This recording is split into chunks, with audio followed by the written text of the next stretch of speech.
एक अभिनेता को खुशी उस वक्त मिलती है जिस समय उसके नाम से ज़्यादा लोग उनके कैरेक्टर से लोग जानते हैं। जी हाँ, मैं विकास द फुल वॉल्यूम के साथ, और मेरे साथ आज जो शख्स मौजूद हैं जिनको लोग राजेश साराभाई के नाम से जानते हैं, राजेश सर जी, आइए हम उनका स्वागत करते हैं। सर, आपका स्वागत है द फुल वॉल्यूम पे। Thank you so much Vikas. In fact Rosesh Sarabhai जो है वो लोग उस किरदार से ज़्यादा जानते हैं, और ओरिजिनल नाम तो है ही राजेश कुमार।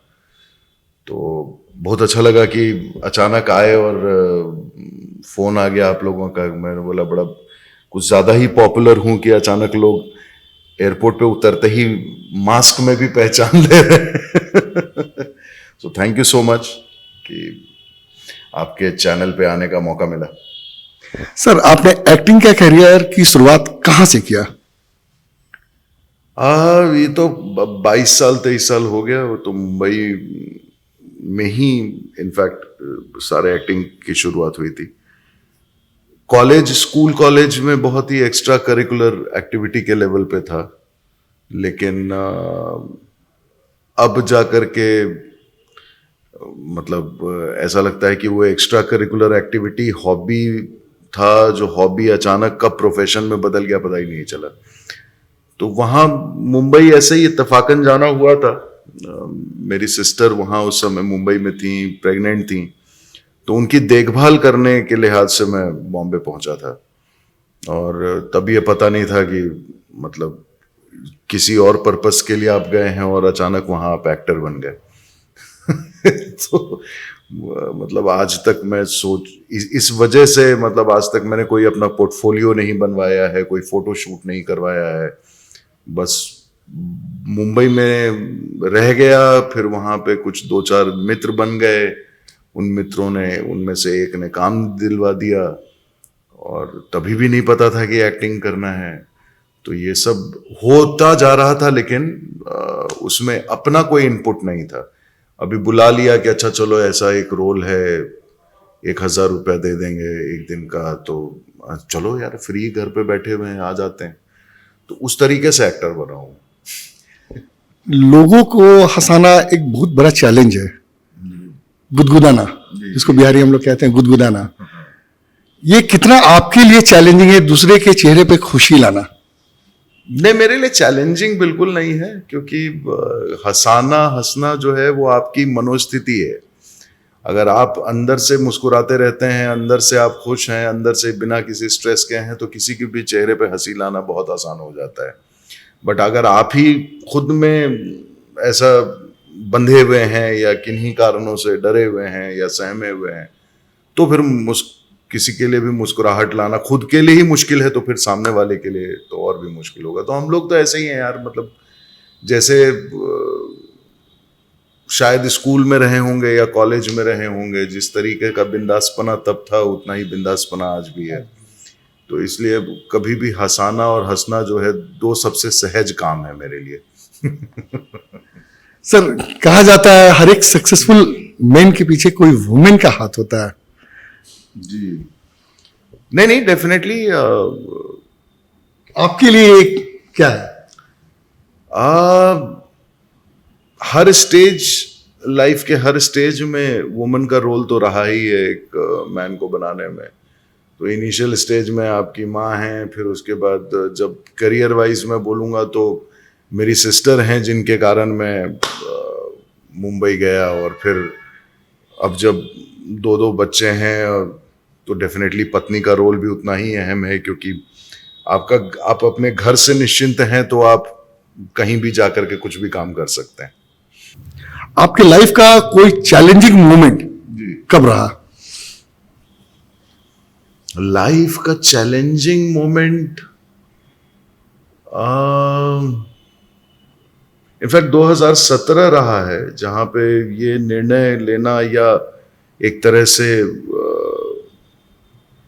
अचानक खेती की तरफ रुझान जो हुआ और अचानक खेती करने की इच्छा जो अंदर से आई है, वो डिफिकल्ट इसलिए था क्योंकि मुझे मालूम था कि फिर मैं अब बटने वाला हूँ। क्योंकि टेलीविजन में मैं पूर्ण रूप से इन्वॉल्व नहीं हो पाऊंगा थोड़ा सा। और खेती भी ऐसा नहीं है कि आप हाफ हार्टेडली कर सकते हैं, ये भी अपने आप में पूरा टाइम क्या मतलब पूरा जीवन ही मांगता है। और मेरे लिए भी ये एक चैलेंज यही रहा कि टेलीविजन के साथ साथ खेती को कैसे जोड़ा जाए। एक करियर है और अचानक आप एक दूसरे ही जोन पे जाने की बात कर रहे हैं, जिसमें अब ये था कि मुझे शायद फिर बेस बिहार शिफ्ट करना पड़े खेती वगैरह को लेके। तो वो भी एक पहल की मैंने अपने अंदर। फिर 2017 में मैं आया यहाँ, काफ़ी रहा, काफ़ी कुछ जानकारी खेतों के बारे में या क्या करना है कैसे करना है इन सब चीज़ों के बारे में काफ़ी लगा रहा। फिर वो करते करते अचानक मुंबई के पास ही मुझे ज़मीन मिल गई जो किराए पे मिल गई, मतलब तो वो मैंने पिछले साल मई से वहाँ खेती शुरू कर दी। तो फिर मुझे लगा कि यार मतलब ज़रूरी नहीं है कि आपको कुछ छोड़ करके कुछ करने की आवश्यकता है, कुछ छोड़ करके कुछ करने की ज़रूरत नहीं है। आप ह्यूमन होने का, इंसान होने का सबसे बड़ा फ़ायदा यही है कि हम ही लोग हैं पूरे जगत में जो मल्टीटास्क कर सकते हैं। अगर हम कुत्ता होते तो हमारा एक ही काम होता, अगर हम गधा होते तो हमारा एक ही काम होता, लेकिन बतौर ह्यूमन हम ही हैं जिनके 10 हाथ को दिखाया गया है। तो ऐसे सिर्फ एक ही काम क्यों करना है, तो क्यों नहीं खेती भी की जाए। तो वो एक चैलेंजिंग टाइम था जब वो डिसीजन पूरा, खास करके आप जब 44-45 की उम्र में अपने आप को शिफ्ट करना चाहते हैं कहीं भी, तो वो रिस्क बहुत बड़ा गैम्बल होता है वो। तो but I am enjoying it. मैं ये नहीं कहूँगा कि कोई खेती में बहुत बड़ा सक्सेस मिला है, लेकिन हाँ, I think the path has been led, एक रास्ता बन गया है। अब सफ़र की शुरुआत हो चुकी है, सफर आगे निकल चुकी है। हाँ काफ़ी, मतलब वहाँ पे हम लोग एक, इनफैक्ट मुंबई के लिए एक बहुत अच्छा कॉन्सेप्ट मैंने फ्लोट किया है, जिसको कम्युनिटी फार्मिंग बोलते हैं हम लोग। वो मैंने आइडिया ये है कि भाई बिहार वाले, उसमें समझाऊँ, यहाँ पे 1 कट्ठा ज़मीन आप समझ लीजिए कि 1500 स्क्वायर फीट की ज़मीन जो है वो एक फैमिली को किराए पे दे दी है महीने के लिए, और उनके हिसाब से कस्टमाइज्ड हम सब्जी उगा रहे हैं 7 तरह 8 तरह का, जो उनके महीने का पूरा उनके कंजम्पशन को ध्यान में रख करके कि 2 आदमी की फैमिली है, 3 आदमी की फैमिली है, एंड उसके अलावा 10-12 तरह की सब्जी। सो एक 20 से 25 तरह की सब्जियों का एक प्रॉपर बास्केट बना करके ना, और इसके पीछे मकसद ये है कि वो जो लैंड है, बहुत सारे लोग हैं, मिडिल क्लास हैं, अपर मिडिल क्लास हैं, जिनकी इच्छा है कि हमारा खुद का फार्म हाउस हो, लेकिन मुंबई के आसपास यू कांट अफोर्ड, बिकॉज वहाँ पे तो मतलब बहुत ज़्यादा एक्सपेंसिव है, बहुत ज़्यादा एक्सपेंसिव है, मतलब 30 लाख 40 लाख रुपए एकड़ भी है उस टाइप से। तो मैंने कहा कि इससे अच्छा क्या होगा कि आप एक छोटे से ज़मीन पे आकर के, बाकी मज़ा तो फार्म हाउस का है, वो सिर्फ प्लॉट आपका है, तो और आप अपने बच्चों को लेकर के आइए, कम से कम गाजर के पत्ते और धनिया के पत्ते में फ़र्क तो देखें, बिकॉज आजकल के बच्चे तो उनको पता ही नहीं है क्या चीज़ कहाँ से निकल रही है। प्लस एक एजुकेशन है कि एक टमाटर को मान लीजिए उगाने में आपको 45 दिन लगता है, लेकिन आपको फेंकने में 45 सेकंड भी नहीं लगता। तो वो एक जर्नी जो है, वो आज से अगर हम अपने बच्चों को एजुकेट करें, आज से उनको बता के रखें कि हर चीज़ के मायने हैं, मतलब हर चीज़ को रैंडम तरीके से लाइफ को नहीं लिया जा सकता है। बहुत ज़्यादा इंफॉर्मेशन है हमारे पास, बट अवेयरनेस नहीं है। सो दिस होल पहल जो है ये उस अवेयरनेस को फैलाने के लिए। तो बिहार के बारे में भी कुछ सोचा है सर, बिहार में भी कुछ करने का, या बिहार को भी इस तरह से? हाँ, बिहार से ही शुरुआत हुई है, बिहार से शुरुआत मतलब खेती की शुरुआत बिहार से हुई है, बट यहाँ पे क्या है कि हम लोग ना, ऑनेस्टली बताऊं कि अपने से पहले पीढ़ी, अपने से पहले जो जनरेशन है, हमारे पिताजी का जनरेशन है, वहां तक चीजें इतनी जड़ हो चुकी हैं ना कि उसमें बदलाव लाना बहुत मुश्किल है। बट अनफॉर्चुनेट साइड बिहार में ये भी हो गया है कि उसके बाद की जो हमारी पीढ़ी भी है, जो खास करके बिहार में रह गए हैं, वो भी वैसे ही जड़ होते जा रहे हैं. Rather than being progressive about something and open to the ideas, बहुत रिस्ट्रिक्टेड हैं लोग यहाँ पे, बिकॉज सब कहीं ना कहीं इनसिक्योरिटी सबके अंदर एक रहता है कि अगर मैं ये करूं तो ऐसा हो जाएगा. एक क्या बोलूं मैं आपको, डर मन में बना रहता है. हाँ, सब लोग अपने आप को ना एक सिक्योर ही करने में लगे हुए हैं. लेकिन सिक्योरिटी इनसिक्योरिटी ना, वो भारत जब आजाद हुआ था उसके बाद वाले 2 जनरेशन में हम समझ सकते हैं कि भाई अचानक सब कुछ चला गया, अब हम नया क्या काम करेंगे. तो फिर एक एडमिनिस्ट्रेटिव सर्विस था, फिर इंजीनियर, डॉक्टर, ये एक था जो फिक्स्ड था कि यही कर लो तो भाई लाइफ सिक्योर हो जाएगी. तो हमारे पहले का जनरेशन वो उसी में जूझा. अब तो कितने सारे स्टार्टअप्स आ गए, अब तो कितने सारे आइडियाज आ गए, अब तो world has opened up, market पूरा खुल गया. अब वो बात नहीं रहती है कि कोई अमेरिका से आता है, अरे बाप रे बाप ये अमेरिका जाके आ गए. वो जो हम लोग का एक रिएक्शन हुआ करता था, याद है 10-11 साल की उम्र में, ये अमेरिका से है तो आपके आंखें फट जाती थी, अरे बाप रे, मतलब ऐसा लगता था कोई दूसरे ग्रह से आदमी आ गया है. बट ये प्रोग्रेशन है ये समय का, लेकिन उसके साथ अडेप्टेशन भी होता है, जहां पे हम लोग कहीं ना कहीं चूक जाते हैं. और हम लोग अभी भी, मतलब मैं वही बोल रहा हूं कि ये बहुत ही अजीब सा था वो जब इलेक्शन के टाइम पे वो एक पूरा वो चला था सोशल मीडिया पे कि एक बंदे से बिहार के गांव में पूछा कि आपके गांव में विकास आया है, तो वो बेचारा डर के बोला नहीं नहीं, हम तो उस समय हॉस्पिटल गए हुए थे, आया था, कब आया पता है. This is the fact of Bihar. This is a very sad part of Bihar कि मतलब आप लिटरली क्या बोलिएगा, मतलब मुझे ना लोगों को मोटिवेट करने में कि खेती से बड़ा कुछ भी नहीं है आज की डेट में. पूरे लॉकडाउन में आप विकास जी बताइए कि सुबह दोपहर शाम पूरे लॉकडाउन में सिर्फ यही हो रहा था ना कि अभी क्या नाश्ता बनेगा, अभी दोपहर को क्या खाना बनेगा. सारे घर में यही हो रहा है. सारे घर की एक ही कहानी थी. The only thing you were concern was about food. तो आज हम लोग अभी भी टेक्नोलॉजी का और इन सारी चीजों का हेल्प नहीं ले रहे हैं. सरकार का बहुत सारा स्कीम होगा लेकिन सहज नहीं है. कहने का मतलब है कि स्कीम्स हैं, ऑडिटोरियम में बैठ करके बहुत बड़े बड़े वार्तालाप होते हैं और किस्से कहानियां और सब कहानियां सुनी जाती हैं, लेकिन एक्चुअल ग्राउंड पे ना चीजें कन्वर्ट नहीं हो रही हैं.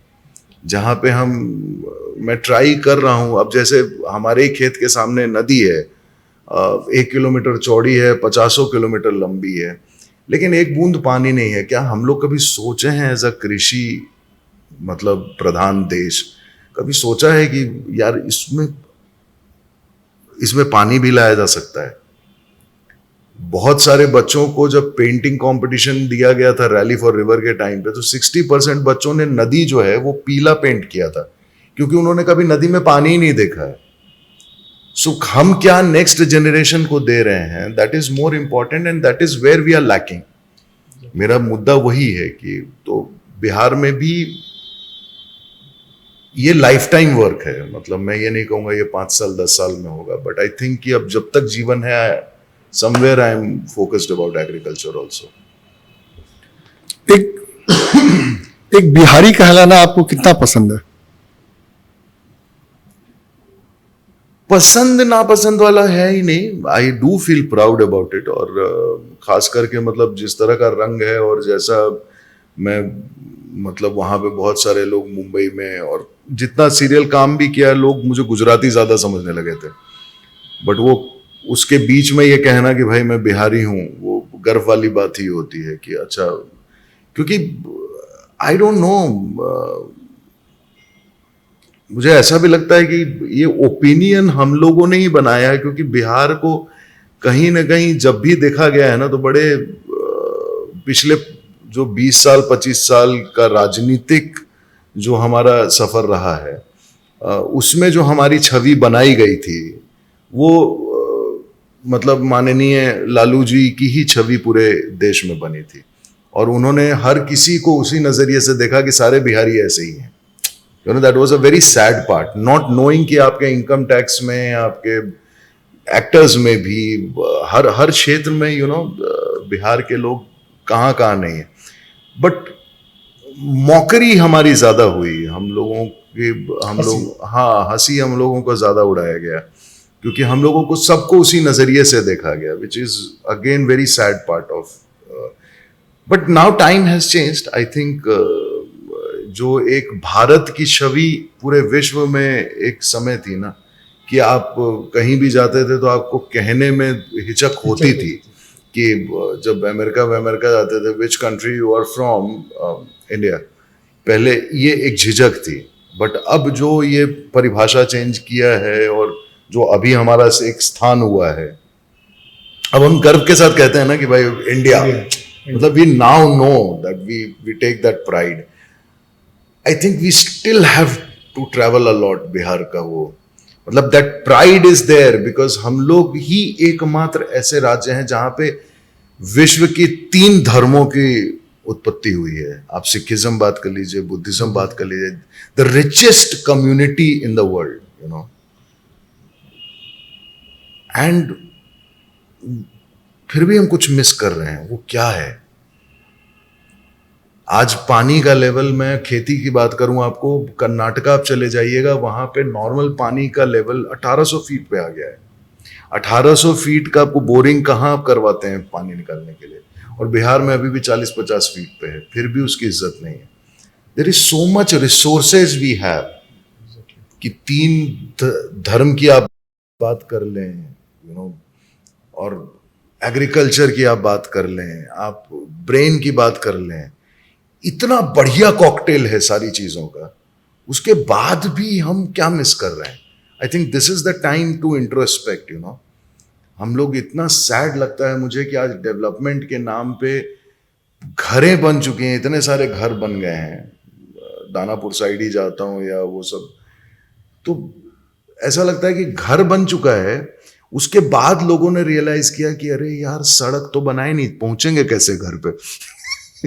तो उसके बाद सड़कें बनती हैं, उसके बाद नए कॉलोनीज देखे हैं मैंने कि जहां पे लिटरली, अगर भगवान न करे खुदा खास्ता कोई हादसा हो जाए, आग लग जाए, तो फायर ब्रिगेड के जाने की जगह नहीं है। This is how we randomly we have developed, कि हम लोगों के ऊपर अचानक से विज्ञान का इतना ज्यादा प्रभाव हो गया, अचानक मोबाइल आया, इंटरनेट आया, सब आया, बट हम लोग इसी में बिजी हो गए, सडनली वी फॉरगॉट एवरीथिंग, कि how can planned we should, planned activity कि कितना रैंडम है। मतलब एक आप एयरपोर्ट से ही निकलते हैं, वहीं से आपके शहर की और आपके राज्य की छवि बनती है। एंड पटना एयरपोर्ट, भगवान न करे कभी कोई हादसा हो, but it's always at a very risky, I mean it's India का टॉप 5 रिस्कीएस्ट एयरपोर्ट में है, जहां पे लैंडिंग के वक्त हर प्लेन को इमरजेंसी ब्रेक अप्लाई करना पड़ता है। So I don't know where what, क्या कुर्सी और क्या पैसा, मतलब मुझे कई बार ऐसा लगता है कि जितने पॉलिटिशियंस हैं, जब वो दूसरे पॉलिटिशियन के फोटो पे माल्यार्पण और श्रद्धांजलि करने जाते हैं, तो क्या उनके मन में एक क्षण भी ये विचार आता है कि एक दिन उनके साथ भी ऐसा ही होगा, जो सत्य है? You are not here forever. Exactly. तो आप, अब वो समय है कि जहां पे हम सही गलत में ना पड़े, बल्कि वो करें जो जरूरी है। अगर हम 2 दिन के लिए, विकास जी, हम और आप आगरा गए, तो हमारा काम क्या रहेगा? ताजमहल देखना होगा। वहां के भट्टाचार्य रोड या एग्जीबिशन रोड में कितने गड्ढे हैं वो देखने जाएंगे? नहीं ना। तो यही चीज तो जीवन पे भी अप्लाई करता है ना, कि यहां पे जब आप एक कम समय के लिए हैं, तो आप कहां सही गलत ढूंढ रहे हैं? यार, जो जरूरी है वो करो, make some difference. I think they should, politician, जो हमारे राज्य चलाने वाले लोग हैं, हर तरह के वर्ग के, और खास करके मतलब हमारे जैसे कॉमन लोग, दिस इज द टाइम कि हम अपने घर से ही अवेयरनेस फैलाएं, अपने घर से ही लोगों को सचेत करना शुरू करें। मतलब आप, सॉरी, मैं आपके माध्यम से थोड़ा सा वो कर भी रहा हूँ, बिकॉज मैं बड़ा निराश हो जाता हूँ कि हम जहाँ एक तरफ सफाई और इसकी बात कर रहे हैं, आप मौर्य लोग चले जाएं शाम को 5-6 बजे, आई मीन जिस तरीके से लोग, थूक फेंक रहे हैं या कचरा जिस तरीके से फैला हुआ है, I mean you feel so sad. बाढ़ में जो बिहार की हालत हुई थी, एक्स्ट्रा बारिश में जो हालत हुई, I mean feel so sad. फिर हमसे जब आपने ये सवाल किया कि आपको बिहारी होने पे गर्व है, आई डोंट नो मतलब हाउ मच गर्व आई शुड फील। मैं बहुत ही, ये सूडो टाइप का स्टेटमेंट होगा कह देना कि दुख होता है कई बार कि हम लोग इतने प्रोग्रेसिव वर्ल्ड में होते हुए सबसे ज्यादा पीछे क्यों हैं, कारण क्या है। कभी देखें तो मतलब यहाँ से गया जाना, बोध गया जैसा सोचिए शहर आपके मैप में है, आपके स्टेट के मैप में है, 3.5-4 घंटा लगता है 100 किलोमीटर ट्रैवल करने में। वेयर आर वी, क्या कर रहे हैं हम लोग। सब एक दूसरे पे फाइल पे ही सड़क बनाएंगे। I mean very disappointing, sometimes it feels very disappointing, very disheartening कि कितना कुछ है, प्रकृति ने हमें कितना कुछ दिया है, हमारे हिस्ट्री ने हमको कितना कुछ दिया है, and unfortunately we don't have people who can handle that. Unfortunately, the baton lies in the people who are still only concerned about caste, creed, religion, culture. मतलब कितना कुछ है। सो आई थिंक कि मतलब आपके प्रश्न का जवाब इन्हीं कुछ चंद पंक्तियों में मिल गई पंक्तियों में मिल गया होगा। कहते हैं सर कि जब अभी लॉकडाउन चल रहा है, लोग शादियां कर रही हैं, और एक समय ऐसा भी था जब शायद आपके पास कोई काम नहीं था और आपने भी शादी किया था। हाँ। क्या ये सही है? नहीं, मेरे पास, मैंने शादी का तय किया और मेरे सारे काम खत्म हो गए थे। वो टाइमिंग ऐसी हो गई थी कि अचानक से सीरियल, 3-4 सीरियल था, बट अचानक से वो सारे सीरियल खत्म हो गए। तो मतलब बट वो था कि फिर वो जब शादी हुई उसके बाद फिर one of the best serial जो आज तक 16 साल के बाद भी चल रहा है, सारा भाई वर्सेस सारा भाई, वो शादी के बाद ही मिला। तो ये भी प्रूव हो गया कि शादी के बाद आपका भाग्य बदलता है। पत्नी जो वो है सक्सेसफुल लेडी आपके लाइफ में आई, लक्ष्मी आपके घर में आ गई, तो वो एक चीज था। बट इंटरेस्टिंग फेज होता है लाइफ का कि अब काम कर रहे होते हैं, आपको लगता है कि चलो भाई अब शादी कर लेते हैं 10-12 दिन समय निकाल करके, और पता चला कि यार ऐसे काम ही नहीं है। तो लॉकडाउन में तो यहाँ काफी शादियां हो रही हैं।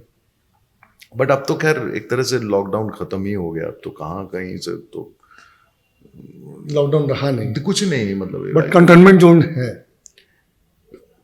हाँ मतलब वो तो रहेगा जब तक कोरोना है, और मुझे भी यही लग रहा है कि ये सिर्फ कहने की बात है कि हम लोग वैक्सीन साइकोलॉजिकली ले रहे हैं, बट अब आप सोचिए ना कि पोलियो का वैक्सीन कब आया था, बट पूरे हिंदुस्तान से पोलियो खत्म करने में 15 साल लग गया।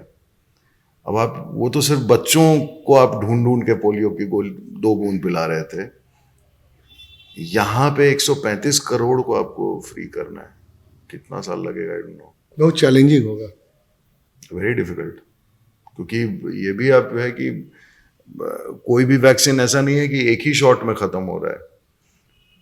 आप उसको 5 लोगों का परिवार है तो अभी आपने दिया, और 30वें दिन एग्जैक्टली आपको 5 और वैक्सीन चाहिए, दूसरा डोज, तो जाके पहले का असर होगा, उसका सप्लाई। तो है चैलेंजिंग। इसलिए आई थिंक कि इम्यूनिटी सिस्टम पे जो वर्क करने की बात हो रही है ना, क्योंकि मुझे भी कोरोना होके गया है, तो मैं कह सकता हूं कि इतना इशू नहीं है अगर इम्यूनिटी आपकी सही है। बट सबसे बड़ी बात यह है कि शरीर के किस हिस्से में इम्यूनिटी सिस्टम है, ये भी अगर हमारे डॉक्टर्स बता देते तो आई थिंक काम करना आसान होता है। जैसे डाइजेस्टिव सिस्टम होता है, एक्सक्रीटरी सिस्टम है, रिप्रोडक्टिव सिस्टम है, वैसे बॉडी में इम्यूनिटी सिस्टम कहाँ है, ये मैं आपके माध्यम से लोगों से पूछना चाहूँगा कि कहाँ है। मैं बता देता हूँ ये शरीर के दो हिस्सों में होता है जिस पे आप ध्यान काम कर सकते हैं। एक आपका गट एरिया है, इंटेस्टाइन के बाहर वाला जो मेम्ब्रेन है। इम्यूनिटी सिस्टम बॉडी में वहाँ पे होता है। तो कहने का मतलब ये है कि ये सब कुछ सीधे आपके खान पान से ही जुड़ा हुआ है। अगर आपका पेट दिन में साफ है तो आपको भी पता है कि आप कितने खुश होते होंगे, और जिस दिन पेट खराब होता है उस दिन पूरे शरीर की क्या हालत होती है। So that is immunity. और उसके अलावा दूसरा हिस्सा है लंग्स, फेफड़े, रेस्पिरेटरी ऑर्गन, जहाँ पे इम्यूनिटी पाया जाता है। सो ये दोनों ही है जो आपके बॉडी को बैलेंस करता है। फिर कोरोना का अटैक होता है तो आप उसको थोड़ा स्ट्रांगली फाइट कर सकते हैं। एक बिहारी लोगों के लिए आप क्या संदेश देना चाहते हैं? हमारे चैनल के माध्यम से एक बिहारी को क्या संदेश देना चाहते हैं? इतना संदेश तो दे दिए, मतलब आई थिंक जितनी बातें मैंने कर दी उसी में सारे वो हैं कि आई थिंक संदेश यही है कि अब समय आ गया है कि थोड़ा सा अपने विचारों को बदलें, थोड़ा संकुचित रहना छोड़ करके अब थोड़े एक्सप्रेसिव हो जाएं और थोड़ा इंक्लूसिव हो जाएं। मतलब अभी पहले सिर्फ अपने और अपने परिवार के बारे में ही लोग जो सोचते हैं, उससे हट करके अब थोड़ा सा वक्त आ गया है कि पड़ोसी के घर में भी अगर कोई दिक्कत हो तो मेरा क्या कंट्रीब्यूशन हो सकता है कि मैं उसको कैसे सॉल्व करूं। वो एक्सपेंशन अब जरूरी है। अब आलिंगन का समय है। सोशल डिस्टेंसिंग ठीक है, बट अब एक आलिंगन का समय कि जहां पे आप समाज को एक अपना मान करके चलें कि हम ऐसे रहना चाहते हैं, तो मैं यही चाहूंगा कि विकास भी ऐसे रहे। तो विकास लेकिन इस चीज को करने में सक्षम नहीं है, तो मैं क्या कर सकता हूं कि विकास इस तरह से हो जाए। इतना सहज है जीवन, इतना ही सहज है। उसके बाद तो फिर मतलब दीवार में टंगेंगे, उसके बाद 2 जनरेशन के बाद लोग भूल जाएंगे। 2 जनरेशन के मतलब तो 13वीं के बाद ही लोग भूल जाते हैं।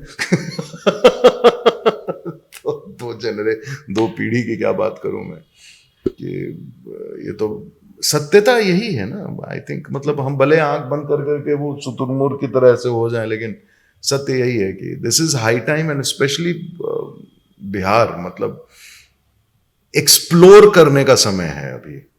अब वो एक दूसरे की शिकायत करके और सिर्फ अपना जेब भर रहे हैं और अपने ही विचारों को बस खाली व्यक्त कर रहे हैं। बक बक करने से कुछ नहीं होने वाला। This is time for action. अब ये समय है कि आपको करना पड़ेगा। और मैं आपको बताऊं कुमार जी, पूरे बिहार के लोगों के लिए मैं यही कहूंगा कि चीज के होने में और नहीं होने में सिर्फ करने का फर्क होता है। अब ये समय है कि कुछ कीजिए, कोई एक्शन लीजिए। सर, बहुत सारे फिल्में और बहुत सारे शूटिंग्स आपने बाहर में किया, क्या बिहार में भी ऐसा कुछ करने का इरादा है? इरादा मेरा तो हमेशा से रहा है कि मैं यहाँ, हालांकि मैंने बिहार में भी शूट किया है। एक 3-4 एड्स किए हैं मैंने बिहार में शूट, अलग अलग लोकेशन में। वैशाली साइड पे मैंने किया था। बट इंफ्रास्ट्रक्चर नहीं है बिहार में। सिर्फ लोकेशन से इशू नहीं है, बट यहाँ पे व्यवस्था नहीं है। यहाँ पे जो एक बेसिक इंफ्रास्ट्रक्चर चाहिए होता है शूटिंग के लिए वो नहीं है। और दूसरी की मेंटालिटी नहीं है। आई थिंक मतलब जो बेचारे लोग अपने आप को हैंडल नहीं कर पाते हैं शूट और ग्लैमर देख करके ना, वो अजीब से राउडी टाइप के हो जाते हैं। तो I think we also feel very unsafe sometimes because आपको लगता है कि कोई आके छेड़ देगा। मैं वही बोल रहा हूँ ना कि हमारी छवि ऐसी बनी हुई है ना कि पूरा एक जनरेशन निकल जाएगा सुधरने में। I think we got the chance. Last 15 साल में हमारे पास मौका था कि हम बहुत कुछ अपने बारे में बदल सकते थे वर्ल्ड में, यू नो, जब पावर शिफ्ट हुआ था। But not very content and happy to honestly आपको मैं बताऊं कि बहुत खुशी नहीं हो रही है कि जैसे सिंपल सा ही एग्जांपल दिया ना, कि आप एयरपोर्ट पे उतरिए आपको पता चल जाता है, एंड फील सो बैड। आजकल सारे एक्टर कुछ समय के बाद राजनीति में आ रहे हैं, क्या आपका भी कुछ ऐसा इरादा है? राजनीति, देखिए, एक तो मैं विकास जी ये बोलूं कि राजनीति को it's a very big responsibility, it's a very big responsibility. हम लोगों ने उसको उस तरीके से देखा गया है कि ये एक पावर का और एक पैसे का एक जरिया है जहाँ पे चीज़ें बहुत आसान हो जाती हैं। लाल बत्ती, पुलिस, आपकी सिक्योरिटी में एक मजमा लगा हुआ है, 25 लोग आ रहे हैं, प्रणाम कर रहे हैं, तो कोई मिठाई लेके आ रहा है, कोई कुछ तरकारी और कुछ धान लेके आ रहा है, और आप वहाँ पे जो है एकदम बैठिए, क्या हाल है, क्या चल रहा है। इस तरीके से बना दिया गया है, इस तरीके से। आपका कुछ ऐसा इरादा है? मेरा बिल्कुल इसलिए इरादा नहीं है कि अगर ये, अभी मेरे पास इसका समय नहीं है, अभी नहीं है, लेकिन आने वाले समय में I won't rule it out, but I think that I can do much better without being in politics. I mean, I can work. See, politics में definitely काम जो मैं जिस तरीके से कर रहा हूँ इस समय खेती का, अड़चने बहुत सारी चीज़ें हल की हो सकती हैं, but for that I don't need to be a politician. For that, if someone in politics can come and help me, I would prefer that. कि जो राजनीति में है वो ही अगर मेरी भावनाओं को समझ करके और मेरे काम के, मेरे पहल को समझ करके अगर वो सामने से आके मदद करें, I don't think I need to be in politics for that. मतलब आई थिंक कि means you will not join politics in future. मतलब मैं इलेक्शन तो नहीं लड़ूंगा फॉर श्योर। इलेक्शन तो नहीं लड़ूंगा क्योंकि बहुत काम है। आई एम टेलिंग यू ना कि मतलब खेती वेती में इतना कुछ है करने के लिए। ये एग्रीकल्चर तो इतना बड़ा अनगाइडेड मिसाइल है ना, हर कोई अपने हिसाब से उड़ा रहा है, जबकि आप इसको अगर व्यवस्थित कर दें, थोड़ा सा आप ऑर्गेनाइज कर दें, आप सेक्टर को ऑर्गेनाइज कर दें, इससे बड़ा कुछ है ही नहीं। बिकॉज सृष्टि के आखिरी दिन तक आपको खाना चाहिए। आईटी इंडस्ट्री नहीं रहेगी, माइक नहीं रहेगा, वेब नहीं रहेगा, बट सृष्टि के आखिरी दिन तक अगर दाल चावल नहीं रहा ना तो प्रॉब्लम है। So I think this is the time we should take care of our earth, मिट्टी, पानी, अगले जनरेशन के लिए कुछ छोड़ दें। हम लोग तो ऐसे जी रहे हैं जैसे हम लोग इस प्लेनेट पे आखिरी जनरेशन है, हमारे बाद कोई नहीं आने वाला है। सब ले लो, सब लूट लो, सब बांध लो। उन्हीं में हम लोग बोलते बचपन, छाती पे लेके जाओगे, मरोगे तो साथ लेके जाओगे, वही वाली बात है। तो I think this is time जब थोड़ा निकलना पड़ेगा इससे बाहर। सर, एक समय आता है जब आदमी के एक बुरे दौर का समय चलता है और लोग टूट के बिखर जाते हैं। वैसा जो कोई ऐसा किस्सा आपके साथ, या वैसा समय जब आप बिखरे हो? टूट के बिखरने जैसा कोई समय नहीं आया। आई थिंक कि मैं उस तरह का आदमी हूँ जो अपना ऐसा कोई स्क्रीन प्ले नहीं लिखता है कि काजोल खूनी है बट निकलता बॉबी देओल है, क्योंकि आप जब अपना स्क्रीन प्ले लिखते हैं तो बहुत ज़्यादा डिसअपॉइंटेड होते हैं। I think you should always take it the way it is, क्योंकि हम लोग सबसे ज़्यादा अपने मेमोरी को और अपने इमेजिनेशन को सफ़र कर रहे हैं। कि मतलब we suffer our memory, we suffer our imagination, और उसकी वजह से हमारा प्रेजेंट सफ़र करता है। तो जो घटनाएं घट गई हैं हम उसको दिमाग में रखते हैं, जो होने वाला है जिसका कुछ और छोर नहीं है उसको लेके परेशान है, और इन दोनों के चक्कर में present. So I think I live more in the present than anything, so my suffering is very less. जब आपकी रोसेस की आवाज को लोग अपनी आवाज समझने लगते हैं तो कितना मुश्किल होता है सर? नहीं, रोसेश की आवाज एकमात्र ऐसी आवाज है कि लोग मतलब रोसेश की आवाज को लोग मेरी ही आवाज समझते हैं। जी। अरे वो बड़ा डिफिकल्ट हो जाता है। कई बार वो लोगों ने शिकायत भी किया है कि अरे उनको बोलिए ना कि अपनी आवाज़ में बात करें, वो आवाज़ बदल के क्यों बात कर रहे हैं। तो ये आवाज़ को लोग बनावटी आवाज़ मानता है और रोसेश की आवाज़ ओरिजिनल आवाज़। तो अच्छी फीलिंग आती है क्योंकि कुछ एक चीज़ है जो आपने कभी एज अ टेलीविज़न में कर दिया है और आज 16 साल के बाद भी उसके बारे में चर्चा हो रही है, जिक्र करते हैं। तो मतलब डेफिनेटली कुछ तो अच्छा काम किया है। और वो आवाज़ भी बड़ी यूनिक थी, तो कभी भी पता नहीं कैसे भी बात कर लो उसमें तो कुछ अजीब सा ही हो जाता है, वो वेरी डिफरेंट काइंड। सर, जाते जाते आखिरी सवाल, मेरे दर्शकों के लिए क्या आप संदेश देना चाहेंगे? मैं यही कहूँगा कि जो भी दर्शक देख रहे हैं, थोड़ा सा ये समय, मैंने इसके पहले भी बोला कि थोड़ा सा समय आ गया है कि अपने व्यक्तित्व को, अपने विचारों को, अपने चीज़ों को संकुचित ना रख करके अब सार्वजनिक और सांसारिक और सामाजिक करें। अपने अपने अपने अपने राज्य का ही नहीं बल्कि अपने देश की भी छवि, एक नई छवि बनाएं, एक नए सिरे से, एक नए एंगल से लाइफ को देखें।